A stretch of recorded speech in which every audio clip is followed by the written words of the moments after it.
Your authorization expired last week. Clean out your desk. The manager lied to get his friend hired. The next day, 2 military police officers entered the lobby. We are looking for the lead cryptographer, they demanded. The manager pointed to his friend. The officer shook his head. No, the one with the codes. Where is she? Your authorization expired last week, Marcus said, sliding the paper across the conference table, a smirk curling his lips that made my blood simmer. Clean out your desk. I picked up the document. Company letterhead, Arial font, complete fabrication. My top secret clearance supposedly revoked due to an administrative lapse, the same clearance I knew was active through March 2027. This is fraudulent, I said calmly, though my heart pounded against my ribs. The paperwork speaks for itself, Victoria. He leaned back like a man who'd already won. We need your badge, your access token, and the encryption keys. That's when I knew he wasn't just firing me. He was trying to steal 12 years of work I had built with my own hands. The digital fortress protecting 17 federal agencies. The system only I knew how to operate. The keys aren't physical, Marcus, I said slowly. They're algorithmic sequences tied to my biometric profile. You can't just hand them to someone else. We have consultants who can handle the transition, he said dismissively. I knew exactly which consultant he meant, his incompetent fraternity brother, who thought firewalls were actual walls. I placed my badge on the table and walked out with my head high. Marcus thought he'd won. He had no idea he just activated a countdown that would bring military police to his door within 24 hours. My name is Victoria Hayes, and this is the story of the fortress I built and the price Marcus paid for trying to take it. 12 years. That's how long I spent building encryption systems in a windowless vault few even knew existed. The kind of place where you pass through 4 security checkpoints just to reach your desk. Retinal scans, fingerprint verification, badge authentication. By the time I sat down each morning, I'd been verified by systems that could detect a fake credential from a satellite in orbit. I'm a cryptographer for a defense contractor, legally forbidden from speaking its name outside a sensitive, compartmented information facility. That's government terminology for a fortress where classified secrets live. My job is to create digital locks that keep those secrets from spilling onto the internet and causing international incidents. Satellite communications, military networks, intelligence databases, they all ran through encryption protocols I designed with my own hands. Most people don't understand what I do. When I say I work in encryption, they think passwords, email security. They don't realize I build invisible prisons made of mathematics, where one wrong calculation can mean the difference between national security and catastrophic failure. My father was a World War II codebreaker, one of those quiet men who never talked about his work but kept a leather notebook full of encrypted messages he solved using nothing but paper, pencil, and a mind that saw patterns in chaos. He taught me that codes aren't just about hiding information, they're about building systems that enforce their own rules without human intervention. When he died 6 years ago, I inherited that notebook. It sits on my desk now, a reminder that competence is built through discipline, not delegation. The morning Marcus fired me, I had just finished the final authentication layer for Operation Nightfall, a communication grid connecting 17 federal agencies. One corrupted data packet, 1 microsecond of lag in the handshake protocol, could compromise the entire intelligence apparatus. My fingers moved across the keyboard in patterns that would look random to anyone watching. But to me, it was a symphony where every mathematical note had to be perfect. The compile bar had filled green, hackable, beautiful. I initiated my standard lockdown protocol. Biometric logout, token extraction, triple verification, physical disconnect. I never cut corners, not once in 12 years. That's why I still had a job in an industry where one mistake can end careers or worse, end lives. That's when Marcus appeared at my workstation, hovering like a vulture. Victoria, B needs to see you. Conference Room B. Conference Room B was a glass box designed for maximum humiliation. Everyone walking past could see inside, witness your professional execution in real time. Patricia from HR was already waiting, her expression set in that weaponized politeness she used when delivering bad news. Marcus delivered his fabricated termination, forged document in hand, demanding encryption keys he didn't understand. But here's what he didn't know. Men like him never learn about the people they're replacing. I don't just build systems. I build systems that protect themselves. 3 years ago, I implemented a fail-safe protocol buried so deep even IT didn't know it existed. A dead man's switch designed to trigger if the primary cryptographer was removed without proper federal authorization. It was meant to prevent hostile takeovers, espionage, sabotage, the kind of scenario where someone might try to force me out and steal access to classified infrastructure. The system was simple. If Victoria Hayes' biometric profile was deactivated without confirmation from the Defense Counterintelligence and Security Agency, the entire encryption grid assumed the facility had been breached. Every file, every database, every communication channel would lock into an encrypted state only I could reverse. Marcus had just fired me based on a forged document, removed my access credentials without legitimate authorization, and in doing so, had unknowingly activated a countdown. Walking out, I passed Tommy at the security desk, the elderly guard who'd been there longer than the building itself. A retired Marine with military precision still intact. "Take care of yourself, Victoria," he said softly. I paused, lowering my voice. "Watch the cameras closely over the next few days, Tommy. It's going to get interesting." His eyes widened slightly. He knew something was coming. I carried my small cardboard box through the lobby, just personal items, a photo of my father, my coffee mug that said, "There are 10 types of people, those who understand binary and those who don't," and my small, succulent plant that had survived 12 years under fluorescent lights. Patricia tried to get me to sign a severance agreement with a non-disclosure clause. I refused. Walked out with nothing but their forged paperwork and inflated sense of victory. Marcus stood in the glass conference room, radiating smugness. He thought he'd streamlined operations, made bulk leadership decisions, cut costs. He had no idea what he'd done. I wasn't going home to process shock or anger.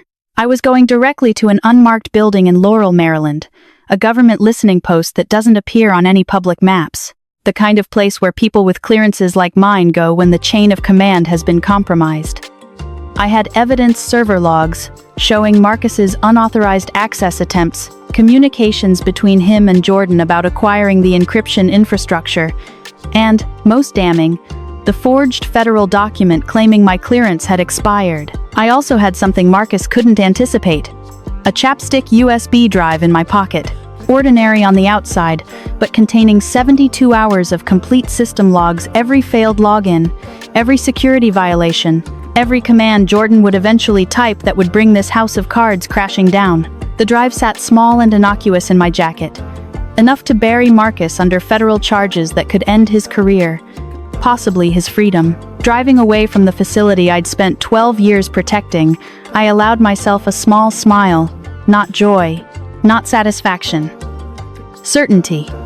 Marcus thought power came from titles, corporate backing, and fraudulent paperwork. He thought he could replace 12 years of specialized knowledge with loyalty, connections, and his fraternity brother's ignorance. He was about to learn the cost of confusing management authority with actual power. The system I built didn't need me to defend it. It defended itself, mathematically, inevitably. By tomorrow, Marcus would be standing in a hallway full of federal agents, desperately explaining forged documents and compromised national security infrastructure. The unmarked building in Laurel sat between a tire shop and a shuttered convenience store. No sign, no directory, just a reinforced steel door. I parked, gripping the steering wheel. The chapstick drive felt heavy, though it weighed less than an ounce. Evidence can feel like carrying bricks. The door required a specific knock pattern: 3 short, 2 long, 1 short. Old school tradecraft, almost quaint in a biometric era. A camera tracked me, and 15 seconds later, the lock clicked. Inside, the space looked like a dental office from 1987. Beige walls, fluorescent lighting, cheap linoleum floors. A receptionist, 40 to 70, looked up from a crossword without interest. "Victoria Hayes," I said, placing my federal credentials on the counter. "I need to report a compromised chain of command." She spoke 4 words I couldn't hear, then gestured toward a door marked "Authorized personnel only." No clipboard, no visitor log. This conversation would never appear in any official record unless I wanted it to. The room beyond was different. Soundproofed, electronic countermeasures humming at a frequency just below consciousness. A man in his 50s, polo shirt and khakis, sat behind a desk with nothing but a secure laptop. "Miss Hayes," he said, calm. "You've reported a security concern." I pulled out the chapstick drive and placed it on the desk. "My employer terminated me this morning using a forged federal document claiming my top-secret SEI clearance had expired. My actual clearance is active through March 2027. The termination was designed to remove me so they could install an unqualified replacement and gain access to classified encryption infrastructure I designed." He examined the drive and moved to the laptop. "Your clearance number?" I recited it from memory. He typed, scanned, read. "Your clearance is active and current. No pending investigations, no administrative actions, no revocation requests filed by any agency." His eyes had seen too many lies to be surprised by one more. "Do you have the forged document?" I handed him Marcus's paper. He examined both sides clinically. "This is fraudulent. Wrong letterhead format, no authorization codes, references a statute that doesn't exist." He photographed it front and back. "Who created this?" "Marcus Bennett, corporate efficiency consultant. He's been working with his former fraternity brother, Jordan Shaw, to take over the encryption operations. Shaw has no clearance, no authorization, and a documented history of incompetence at 3 previous employers." He pulled up the server logs in an isolated terminal. Multiple failed authentication attempts, system queries pulling personnel files and salary data, communication traffic between Bennett and Shaw discussing infrastructure, transition, and key acquisition. They were planning to steal classified encryption protocols. "They still are," I said. "Shaw was being installed as Chief Encryption Officer this afternoon. Marcus thought the transition would be seamless. It would not." "You built fail-safe protocols into the system architecture?" he asked. "Correct." I nodded. 3 years ago, if the primary cryptographer is removed without proper federal authorization, the system assumes hostile takeover and initiates catastrophic lockdown. Everything encrypts into a state only I can reverse. He made phone calls. Terse. Coded. Then he looked at me with respect. "An asset preservation team will deploy tomorrow morning at 700 hours. We need you on standby for facility access and system restoration. What you've reported constitutes federal fraud, falsification of government documents, and potential compromise of national security infrastructure.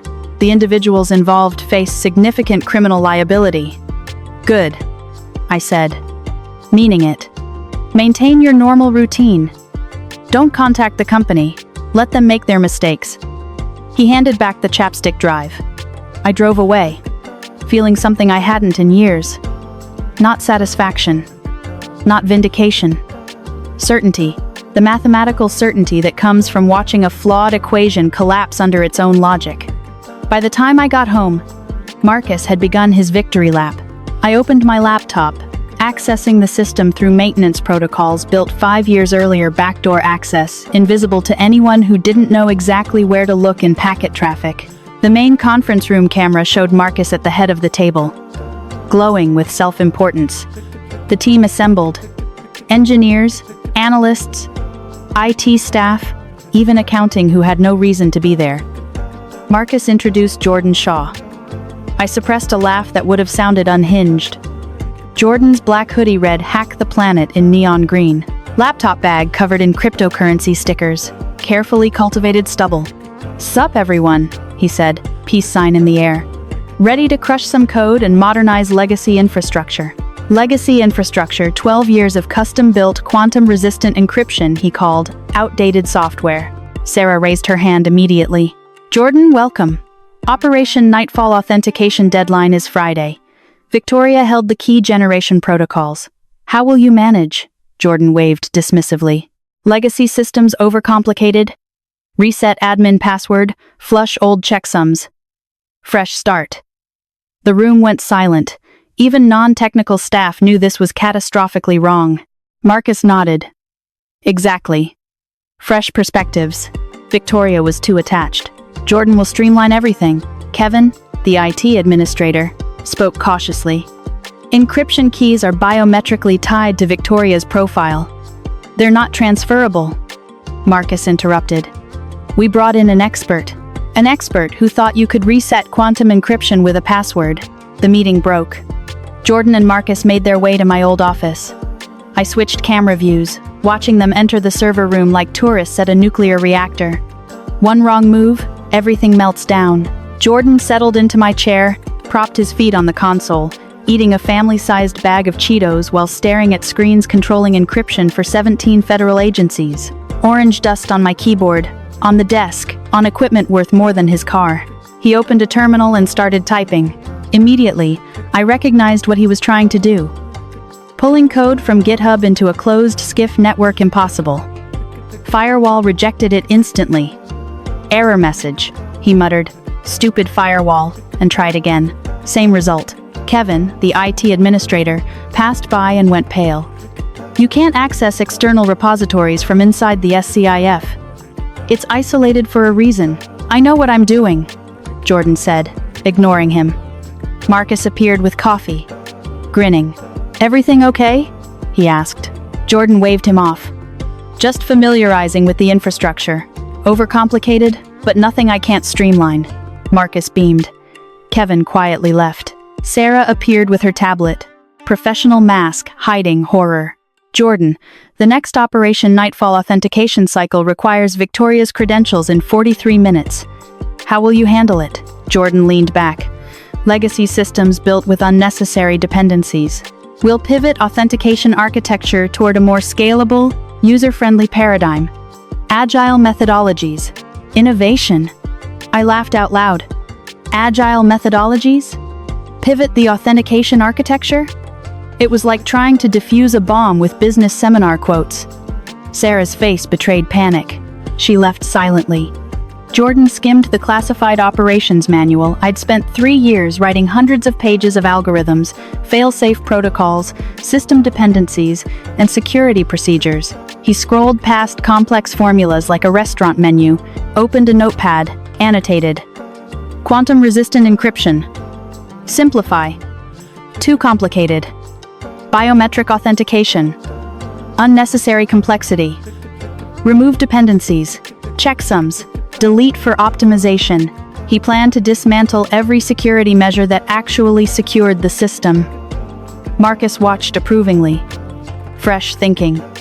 Not accepting the old way. At 3:47 p.m., Jordan announced. Time to optimize infrastructure. Opened root access terminal and typed commands. Delete all checksum files, every single one. These weren't unnecessary, they were the integrity verification backbone. The digital heartbeat confirming data hadn't been tampered with. Deleting them triggered the system's emergency protocols. Marcus asked, "What does that do?" Jordan shrugged. "Clears legacy files. Speeds system up." Marcus nodded. "Fresh start. Clean slate." Jordan hit enter. For 5 seconds, nothing. Then the system processed silently. His satisfied smile didn't last long. A 64-bit data packet transmitted through an encrypted military channel at light speed, bypassing the company's internet. My phone buzzed. Encrypted notification, secure chat window, designation codes. Handler 6. Vault compromise detected. Node Atlas 7 shows integrity failure. Did you authorize checksum deletion? My fingers typed fast. Architect 1. Negative. Terminated 0800 hours. Unauthorized operators.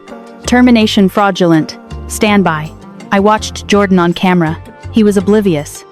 Handler 6 confirmed. Asset preservation team deploying at 0700 hours tomorrow. Maintain communications blackout. Do not engage company personnel. Architect 1 confirmed readiness. Countdown started. Jordan's screen began showing corruption. File names turning into gibberish. Directory structures collapsing. Access permissions locking across all systems. His smile faded. "What the?" Sarah walked by.